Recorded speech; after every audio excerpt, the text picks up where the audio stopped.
Tulpa creation is a complex and sometimes frustrating process that can take weeks, months, or even years to find success, and usually needs much more than the sort of brief summary I will present in this video. That said, I will still go over everything you need to do to create a tulpa in the next few minutes, but I highly recommend watching the series of videos I will soon release discussing these concepts in much greater detail. So, let's get right into it. The core of tulpa creation involves training your brain to think for two people instead of just one. Once your mind can start to respond to stimuli from the perspective of someone else at the same time as you, this will usually be the catalyst that leads to a full second consciousness developing. So, how do you train your brain to be someone else while also being you?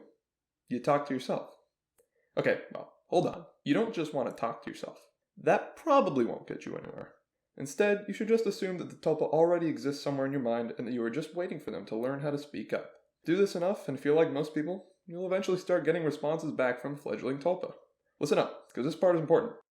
Make sure you're listening for responses to everything you say and encouraging the tulpa to think about everything you're saying.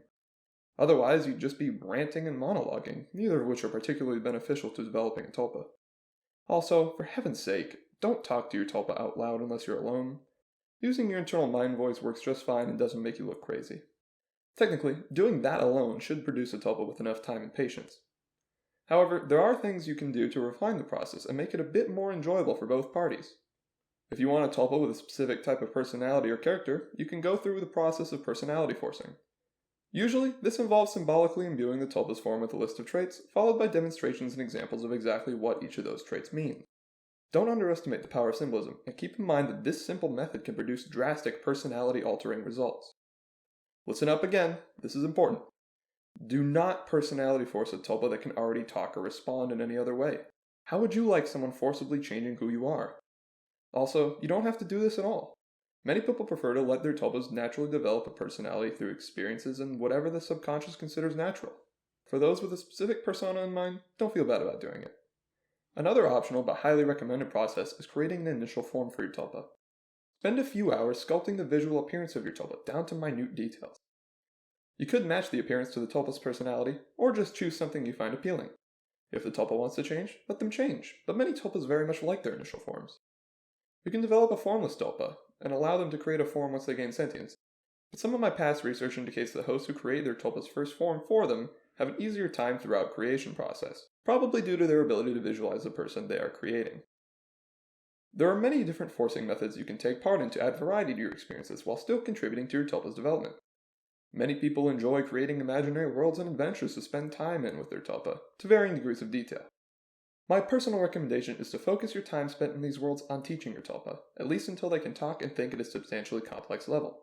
If you're just daydreaming as normal but happen to have your tulpa's visualized form there, you might not be doing much to help them.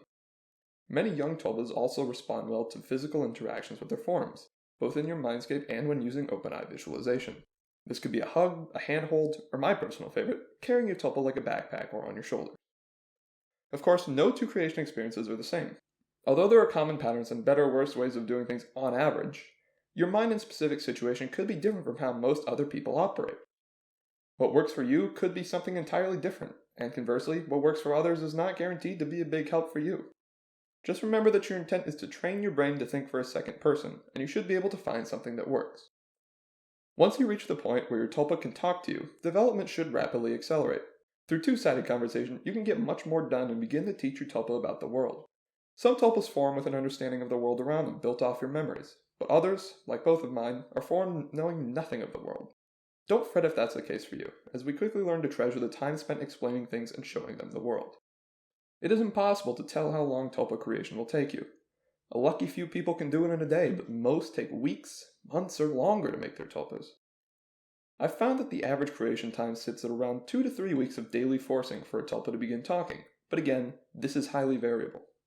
If you find success on the first day or two, understand that this is exceptionally rare, and be careful that you aren't parroting or creating your tulpa's responses for them. But fast creation does happen. I'm one of the lucky ones who went from nothing to a tulpa within a day.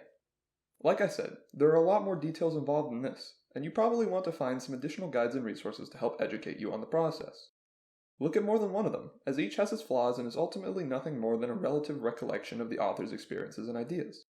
If you have specific questions about creation, or would like someone to help track your progress and act as a mentor, feel free to head over to the Tulpa Central Discord server.